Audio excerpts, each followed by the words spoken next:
Nicolas Ferreira é desmentido na internet. Jovem Pan desiste de contratar Rodrigo Bocardi. Pablo Marçal admite chapa com Gustavo Lima. Ministro de Lula critica Zema. Essas e outras notícias agora em menos de 3 minutos. Não esquece de me seguir, se inscrever no meu canal e compartilhar esse vídeo. Tamo junto. A Nicole compartilhou na internet um momento em que a Avenida Paulista no Rio de Janeiro foi bloqueada devido à troca de tiros entre as polícias e o crime organizado. E aí ele quis botar a culpa de tudo isso no prefeito do Rio de Janeiro. Ele falou assim: ainda bem que o prefeito do Rio de Janeiro providenciou o show da Lady Gaga no carnaval. E aí a internet desmentiu ele, dizendo que essa publicação dele era tendenciosa e que o responsável pela segurança pública em todo o Rio de Janeiro era o governador Cláudio Castro, aliado dele, e não o prefeito do Rio. Esse é o que diz ser crente, que mente mais do que o cara lá de baixo. E a vida não anda nada boa para o Rodrigo Bocardi. Depois de ter sido recusado pelo SBT porque teve acesso à quantidade inúmera e grave de suas denúncias lá na Globo, ele agora foi rejeitado pela Jovem Pan. Não pelas denúncias, porque a Jovem Pan não tá nem aí. Quanto pior, melhor. Mas porque a Jovem Pan não tem dinheiro para pagar o salário que ele recebia na Globo. E detalhe, meus amigos, a situação tá cada vez pior, principalmente porque depois que ele foi demitido da Globo por justa causa, o jornal que ele apresentava aumentou em 30% a sua audiência. O Pablo Marçal disse que aceita formar uma chapa com Gustavo Lima para concorrer à presidência em 2026. Porém, deixou bem claro que jamais vai aceitar ser vice do Gustavo Lima. Se ele quiser, tem que ser o vice do Pablo Marçal. Essa conversa rolou porque o próprio presidente do partido do Pablo Marçal está tentando convencer o Gustavo Lima a se filiar no partido, ou seja, já começou a guerra interna. E eu adoro, porque quanto mais essa extrema-direita estiver dividida, melhor para nós. O ministro de Minas e Energia do governo Lula não deixou passar batido o papel ridículo que o governador de Minas Gerais, Romeu Zema, faz, e simplesmente compartilhou essa publicação aqui do Romeu Zema na época que o cara lá dos States foi eleito presidente, tá?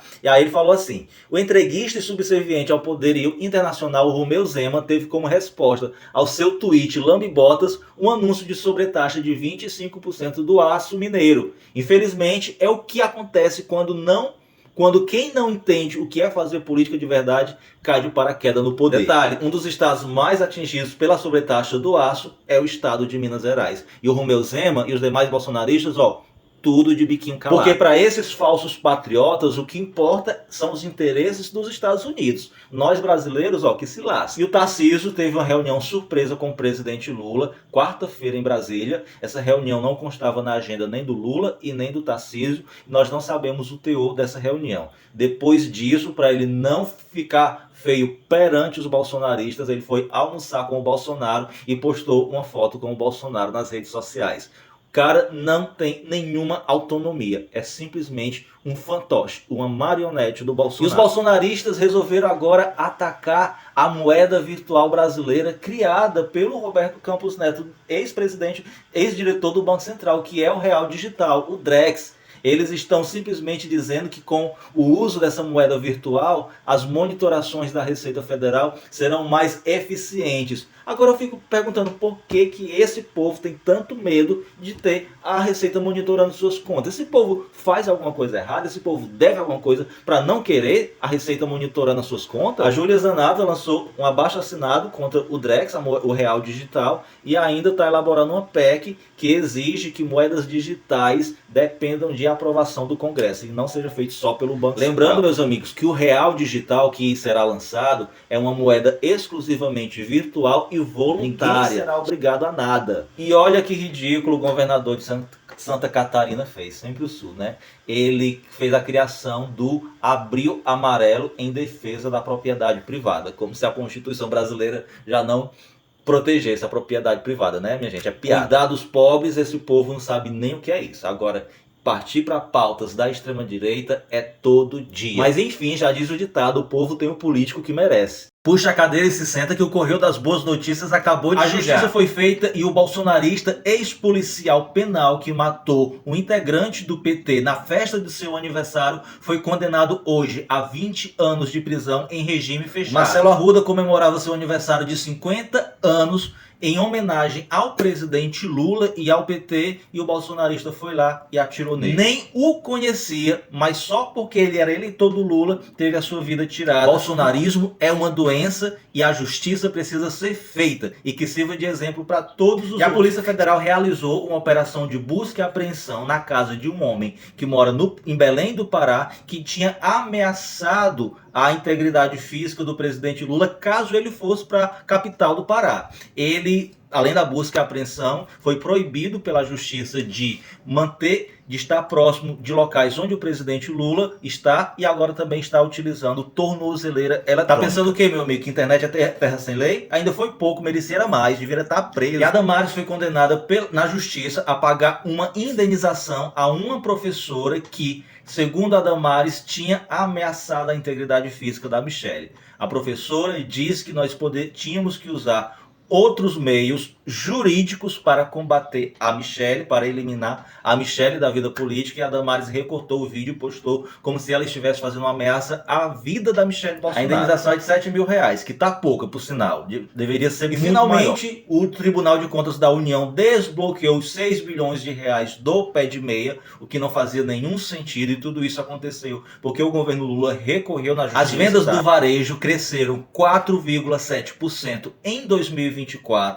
atingindo o maior recorde desde 2012. O setor de serviços no Brasil cresceu 3,1% em 2024, completando 4 anos de crescimento. O Brasil teve um aumento de 30% no registro de estrangeiros que decidiram vir trabalhar no Brasil, batendo recorde nos últimos 10 anos. A plataforma Celular Seguro é um verdadeiro sucesso e já cadastrou quase 2,5 milhões de brasileiros, já emitiu mais de 100 mil bloqueios em aparelhos roubados ou furtados. E o governo federal lança uma plataforma chamada Contrata Mais Brasil para as prefeituras de todo o Brasil, de norte a sul. Nessa plataforma, os profissionais liberais e autônomos irão se cadastrar, e quando a prefeitura precisar contratar alguém, por exemplo, para pintar um posto de saúde, para capinar um mato, ela vai entrar no sistema, solicitar. As pessoas irão receber no seu celular um alerta de que a prefeitura está precisando de verba, e cada um vai enviar a sua proposta para a prefeitura. A melhor proposta será escolhida pela prefeitura e divulgada para todos que enviaram a proposta. E para concluir, no mês de janeiro de 2025 tivemos uma inflação de apenas 0,16%,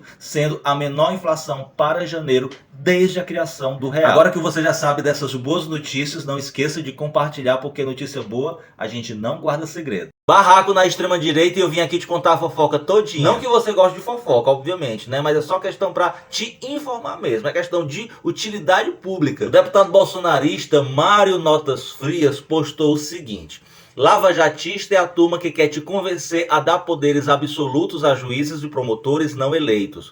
Aquelas pessoas da burocracia que está prendendo mães de família, idosos e trabalhadores. Claro, tudo em nome do combate em abstrato à corrupção. Perca sua liberdade para fazer feliz um burocrata não eleito. O Albert Einstein brasileiro, Sérgio Moro, ficou mordido, ofendidinho com essa postagem do Mário Notas Frias e respondeu o seguinte: a Lava Jato prendeu o Lula, sem provas, viu, Sérgio Moro? Enquanto você fazia papel de palhaço da televisão. Divergências à parte, o adversário é novamente o governo Lula e não a direita. E aí o Mário Notas Frias não gostou de ser chamado de palhaço, minha gente, escreveu o seguinte: papel de palhaço, seu Zerdinha, fez você, o cretino covarde, meu Deus do céu, do passado, que sequer teve coragem de falar um ai em defesa do Deltan. Foi verdade mesmo, viu? Quando perdeu o mandato, porque você só pensa no seu próprio rabo. Você é um lixo de ser humano que não criou os precedentes legais para as perseguições.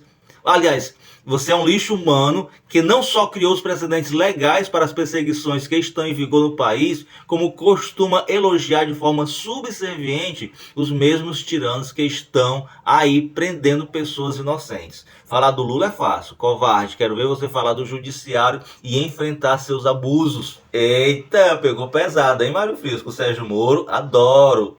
O relator para direitos humanos da OEA, que está no Brasil, teve acesso ontem na sede da Polícia Federal à minuta golpista do Bolsonaro, que foi encontrada na casa do Anderson Torres. Anderson Torres era o ministro da Justiça do Bolsonaro e essa minuta era aquele plano que o Bolsonaro tinha para dar um golpe no Brasil. Teve também acesso ao outro plano que era para tirar a vida do Lula, do Alexandre de Moraes e do Geraldo Alckmin. E teve acesso também a outros documentos da investigação sobre a tentativa de golpe, que são já de caráter público. Ou seja, meus amigos, a possibilidade desse cara fazer um relatório favorável aos bolsonaristas é quase zero. E vale citar que esse cara está aqui no Brasil junto com a sua comitiva a convite do governo Lula. Ele não está aqui no Brasil só porque os bolsonaristas foram na OEA denunciar a ditadura do Lula, não, tá? Ele está aqui porque o governo Lula convidou ele para vir aqui e ver com os próprios olhos toda a investigação, todas as provas de que os bolsonaristas eram eles sim que queriam a ditadura. E não vale citar também que na reunião que ele teve com o Alexandre de Moraes,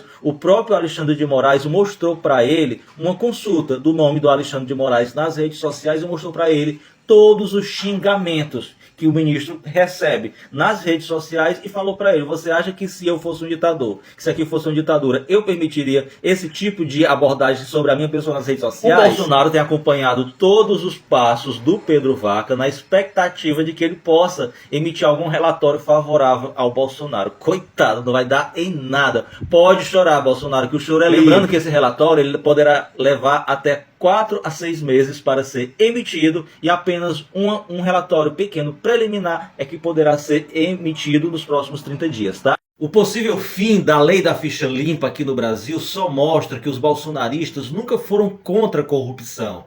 Eles sempre foram contra o PT e qualquer projeto de governo que cuide, que dê atenção aos mais pobres. Enquanto aqui no Brasil, o Bolsonaro está em campanha para aprovar a lei da ficha limpa e reduzir a inegibilidade dele de 8 anos para apenas 2, lá na Argentina, ontem a Câmara dos Deputados aprovou um projeto de lei semelhante ao do Brasil, inclusive mantendo o mesmo nome da lei do Brasil. Lá foi mantido também como lei da ficha limpa. Ou seja, o Milei e os deputados da extrema-direita da Argentina, que são simpatizantes do bolsonarismo, que são amigos do bolsonarismo aqui no Brasil, lá estão aprovando a lei da ficha limpa, enquanto aqui no Brasil o Bolsonaro e o bolsonarismo estão querendo destruir com a lei da ficha limpa para permitir que políticos corruptos voltem a meter a mão nos cofres públicos. E eu gostaria de saber cadê a voz do Sérgio Moro, a voz do Deltan Dallagnol, esses paladinos da justiça, da moral, contra a corrupção. Por que eles ainda não se posicionaram contrários a este fim da lei da ficha limpa, capitaneada pelo Bolsonaro? Estão mudos? O gato comeu a língua deles? Foi? Estão mudos, igual os bolsonaristas, em sua grande maioria, que da mesma forma que nunca deram um pio sequer sobre o maior esquema de corrupção do Brasil, que foi o orçamento secreto que tínhamos no governo Bolsonaro, agora estão caladinhos também contra esse projeto absurdo de acabar com a lei da ficha limpa, mostrando que a minha tese faz todo sentido. Eles nunca foram contra a corrupção, eles foram contra o Lula, contra o PT e os mais necessitados. É isso e pronto.